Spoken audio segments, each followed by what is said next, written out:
Hi friends, ষষ্ঠীর দিন lunch করতে গেছিলাম দ্য ক্রিকে। এসে গেছি ক্রিকে খাওয়া দাওয়া করতে। ফার্স্টে নিয়েছিলাম মানচাও স্যুপ। পুজোর সময় আমার এত ঠান্ডা লেগেছিল যে রেস্টুরেন্টে যাচ্ছিলাম স্যুপ অর্ডার করা ম্যান্ডেটরি হয়ে গেছিলো। তারপর স্টার্টারে নিয়েছিলাম বাসা ফিশ 65 আর spring chicken. Fish was too good. Next we ordered paneer kulcha, masala kulcha with boneless murgh tikka masala. Masala কুলচার স্টাফিং দারুণ ছিল, তবে ওটার ভিডিও আমার করা হয়নি।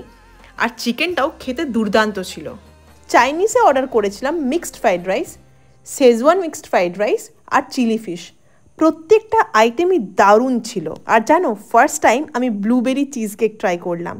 আমার এত ভালো লাগলো যে আমি এইটা আর কাউকে দিইনি। সব মিলিয়ে বিল হয়েছিল অ্যারাউন্ড 4000। আর ভিডিও ভালো লাগলে লাইক অ্যান্ড কমেন্ট করো, ফলো বা সাবস্ক্রাইব করতে ভুলো না কিন্তু।